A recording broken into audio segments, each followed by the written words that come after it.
السلام علیکم ورحمۃ اللہ وبرکاتہ۔ بسم اللہ والحمد للہ والصلاۃ والسلام علی رسول اللہ۔ ناظرین کرام اور اسلامی بھائیوں اور بہنوں، اب میں بتلانا چاہتا ہوں آپ لوگوں کو کہ قربانی کی شرطیں کیا کیا ہیں، پھر اس کے بعد بتلائیں گے کہ قربانی کے جانوروں میں کون کون سا عیب نہیں پایا جانا چاہیے۔ قربانی کی شرطوں کے بارے میں علماء کرام نے تحریر فرمایا ہے کہ قربانی کی یہ شرطیں ہیں۔ پہلی شرط یہ ہے کہ قربانی کرنے کی بندہ طاقت رکھتا ہو، چاہے جانور پال کر، چاہے جانور کی قیمت اپنی حلال کمائی سے اکٹھا کر کے خرید کر۔ دوسری شرط یہ ہے کہ بہیمۃ الانعام ہو، یعنی چوپائے کے جانور، بھیڑ، دمبا، بکرا بکری، گائے اور بیل، اونٹ اور اونٹنی۔ تیسری شرط ہے کہ وہ قربانی کا جانور ان عیب سے پاک ہو جن عیبوں کے پائے جانے کی وجہ سے قربانی کرنا جائز اور درست نہیں ہے۔ چوتھی شرط یہ ہے کہ شریعت مطہرہ نے قربانی کرنے کے جو دن اور جو ٹائم وقت متعین کیا ہے انہی دنوں میں اور انہی وقتوں میں ہو اور سارے عیوب سے پاک ہو۔ یہ قربانی کی 4 شرطیں۔ نمبر 1 قربانی کرنے کی طاقت ہو، نمبر 2 بہیمۃ الانعام یعنی بھیڑ، دمبا، بکرا بکری، گائے بیل، اونٹ اور اونٹنی ہو۔ تیسری شرط ہے کہ وہ عیوب جن کی وجہ سے قربانی کرنا جائز نہیں ہوگا وہ عیب قربانی کے جانور میں نہ پایا جائے۔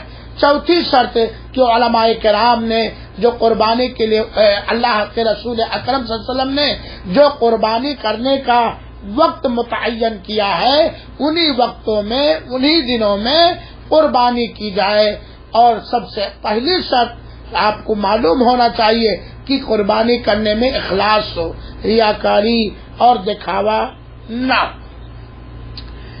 اب آئیے میرے بھائیوں اور ساتھیوں، قربانی کے جانور کے اندر کون کون سے عیب اگر پائے گئے تو ان جانوروں کی قربانی جائز نہیں ہوگی۔ پہلا عیب ہے اندھا پن، اس طریقے سے کہ اس کا اندھا پن بالکل واضح ہو، اندھا پن اس کا واضح ہو، چاہے اس کی آنکھ نکلی ہوئی ہو یا اس کی آنکھ دھسی ہوئی ہو، بٹن کی طرح چاہے نکلی ہوئی ہو یا اس کی آنکھ سفید ہو گئی ہو، اس طرح سے کہ اس کی آنکھوں سے سفید پانی آتا ہے اور اس کا اندھا پن ظاہر ہے۔ اگر جانور کا اندھا پن ظاہر ہے تو ایسے جانور کی قربانی کرنا درست نہیں ہے۔ دوسرا عیب یہ ہے المرض البین، واضح طور پر اس کے اندر بیماری ظاہر ہو کہ وہ جانور بیمار ہے، اتنا بیمار یہ ہے کہ اس کی بیماری کا اثر اس کے جسم پر ظاہر ہے، جیسے اس کو اتنا تیز بخار ہے کہ وہ چلنے والے جانوروں کے ساتھ نہیں چل سکتا ہے۔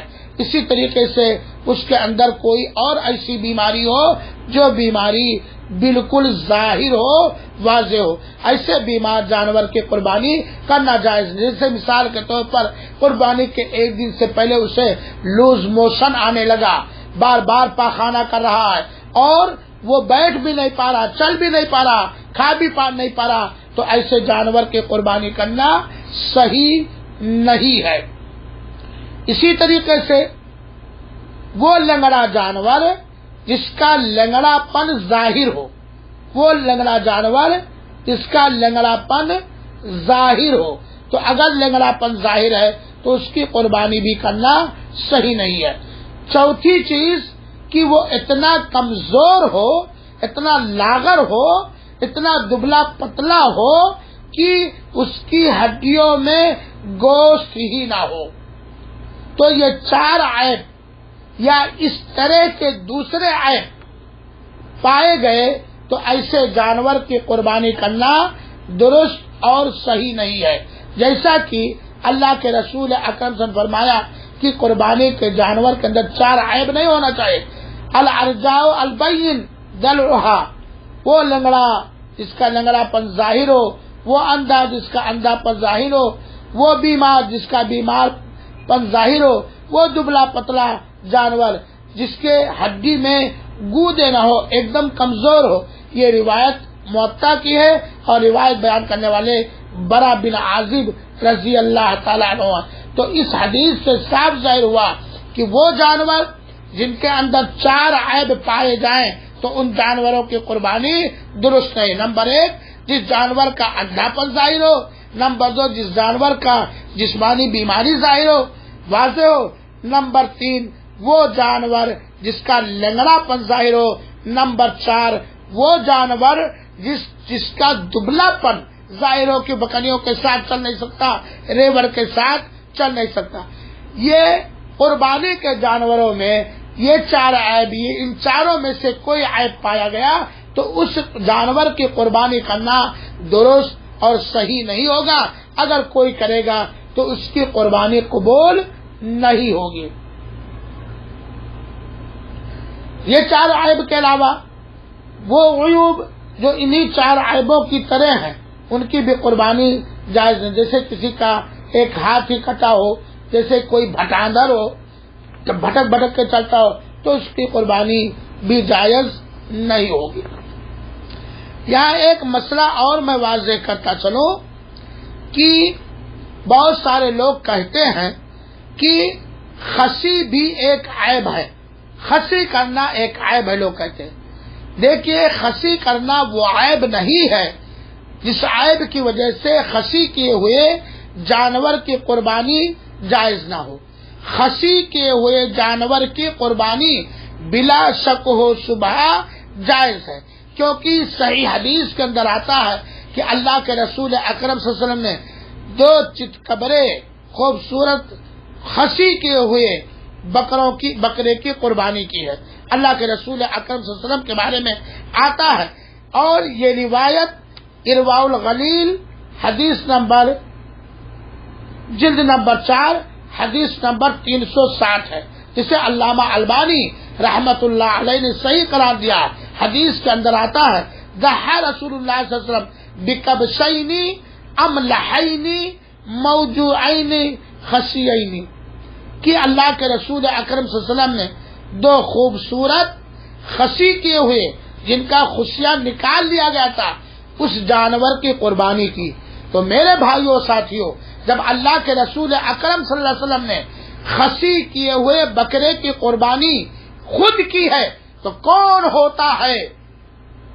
ہوتا ہے جو خصی کیے ہوئے بکرے کی قربانی کو عیبدار کہے، حرام کہے، ناجائز کہے. اور آپ دیکھ لیجئے خصی کیے ہوئے بکرے کا گوشت یہ اچھا ہوتا ہے، لذیذ ہوتا ہے، فربا توانا اور موٹا ہوتا ہے.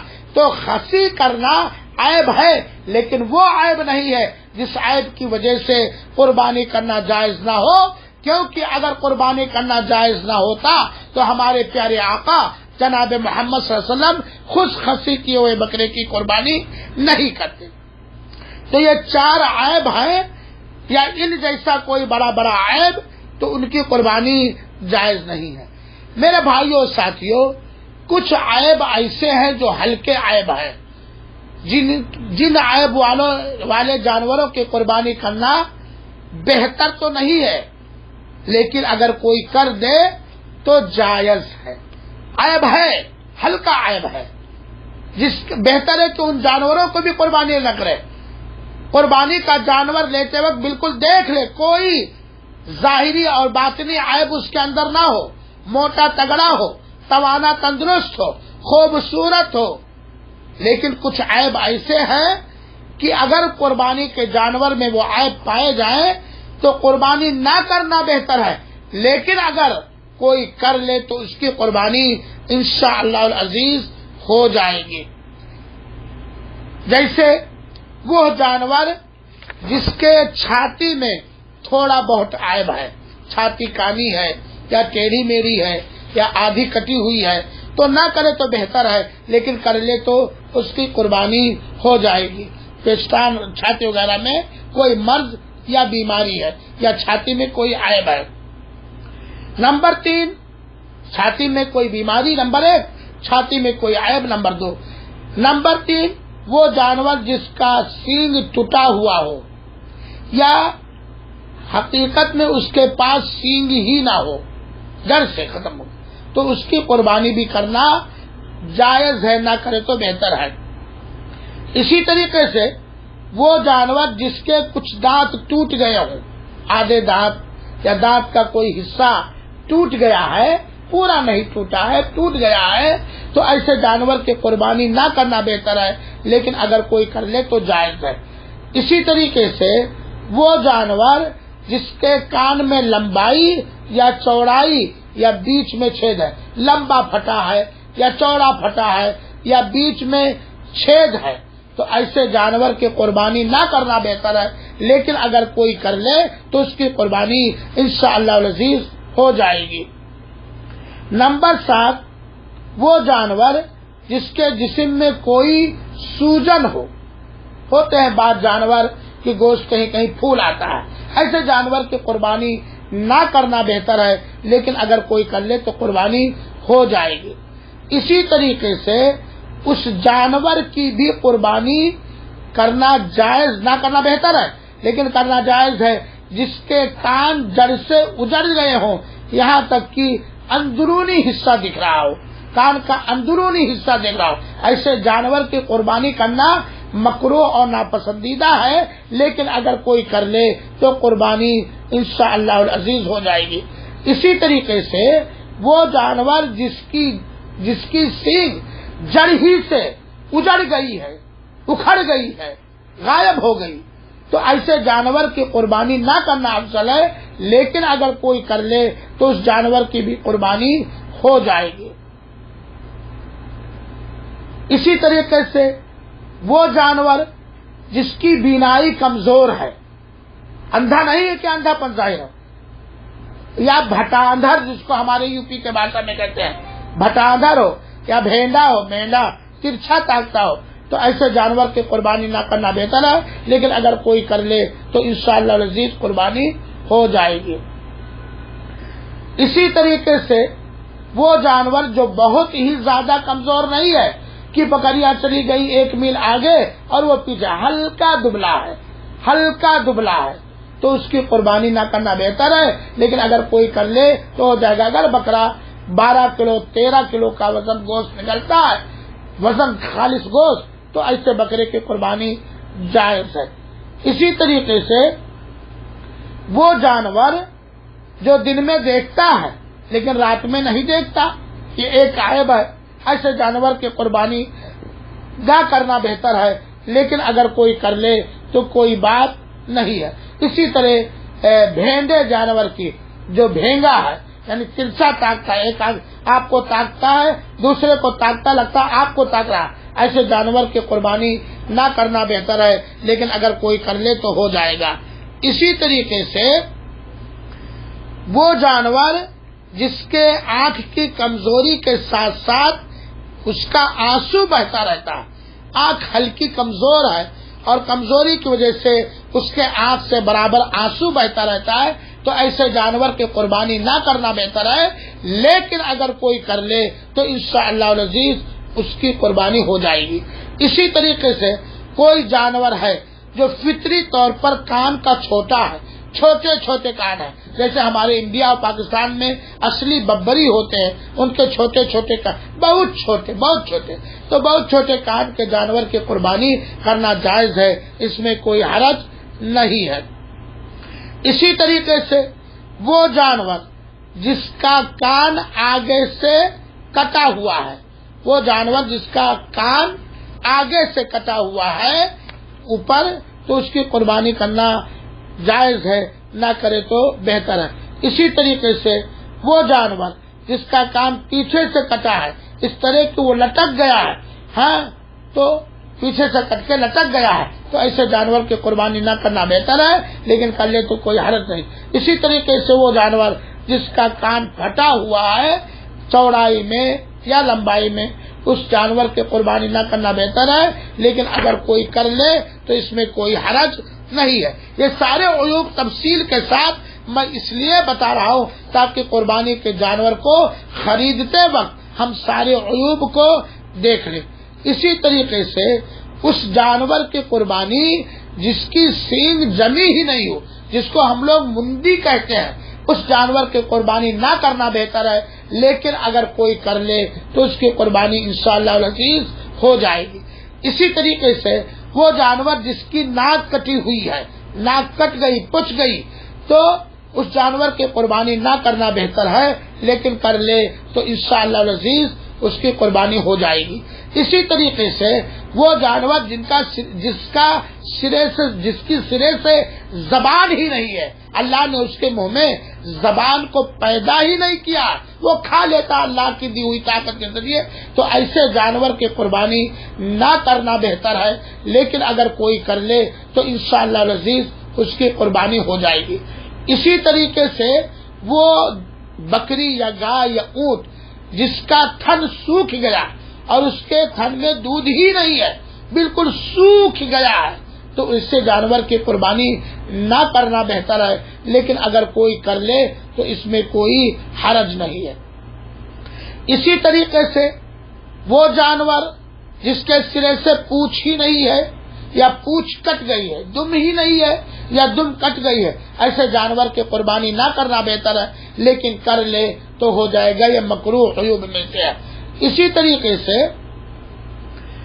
ایک بیماری ہے جو اونٹوں کے اندر عام طور پر پائی جاتی ہے، اور اس بیماری کی وجہ سے وہ چرتے ہی نہیں ہیں، کوئی چیز کھانا دے دے تو کھا لیں گے لیکن وہ چریں گے نہیں۔ اگر کوئی ایسا جانور ہے جس کے اندر یہ بیماری ہے کہ کھانا دو تو کھا لے گا لیکن زمین سے گھاس پھوس نہیں چلے گا، تو ایسے جانور کی قربانی نہ کرنا بہتر ہے، لیکن کر لے تو کوئی اس کے اندر حرج نہیں ہے۔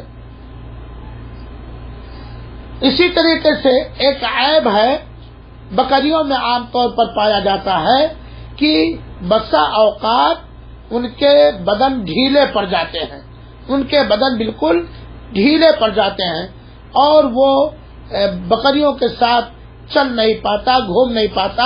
ایسے جانور کی قربانی نہ کرنا بہتر ہے، لیکن اگر ہلکا یہ ہے تو ایسے جانور کی قربانی کریں گے تو ہو جائے گی انشاءاللہ العزیز۔ اسی طریقے سے وہ اون والا جانور جس کا اون کاٹ لیا گیا ہے اس کی قربانی نہ کرنا بہتر ہے، لیکن کر لے تو کوئی حرج نہیں ہے۔ اسی طریقے سے اگر کوئی جانور ہے جس کو مالک نے داغ دیا ہے، نشان کے طور پر داغا ہے، لوہے کو گرم کر کے داغ دیا ہے یا کسی چیز کو گرم کر کے داغ دیا ہے، تو ایسے جانور کی قربانی نہ کرنا بہتر ہے، لیکن اگر کوئی کر لے تو انشاءاللہ العزیز ہو جائے گی۔ اسی طریقے سے وہ جانور جس کو کھانسی کی بیماری ہے، زکام کی بیماری ہے بیماری، ایسے جانور کی قربانی نہ کرنا بہتر ہے، لیکن اگر کوئی کر لے تو انشاءاللہ العزیز اس کی قربانی ہو جائے گی۔ اسی طریقے سے کوئی ایسا جانور ہے جو گونگا ہے، آواز ہی نہیں نکالتا، بہت بڑا عیب دیکھنے میں لگتا ہے، تو ایسے جانور کی قربانی نہ کرنا بہتر ہے، لیکن اگر کوئی کر لے تو اس میں کوئی حرج نہیں۔ اسی طریقے سے اگر کوئی جانور ایسا ہے جس کے منہ کا بو بدلا رہتا ہے، ہمیشہ بدبو آتی ہے، گھناؤنی بدبو، تو ایسے جانور کی قربانی نہ کرنا بہتر ہے، لیکن کر لے تو کوئی حرج نہیں۔ گویا یہ بات بتائی گئی اس لیے کہ وہ عیوب، وہ کمیاں، جس کی 4 کمیاں جس کی وجہ سے قربانی ہوگی نہیں، یا وہ کمیاں جس کی وجہ سے قربانی مکروہ طور پر ہو جائے گی، جانور خریدتے وقت ہم قربانی کا جانور دیکھ سن کے خریدیں اور دیکھ بھال کے خریدیں، اس کے اندر نہ وہ عیب پایا جائے جن کی وجہ سے قربانی سرے سے ہوگی ہی نہیں، اور نہ ہی وہ عیب پایا جائے جن کی وجہ سے قربانی مکروہ ہو جائے گی لیکن قبول ہو جائے گی۔ اللہ رب العالمین سے دعا کہ اللہ تعالی ہمیں اچھے جانوروں کی قربانی کرنے کی توفیق عطا فرما اور قبول فرما، آمین۔ والسلام علیکم ورحمۃ اللہ وبرکاتہ، وجزاکم اللہ حسنا۔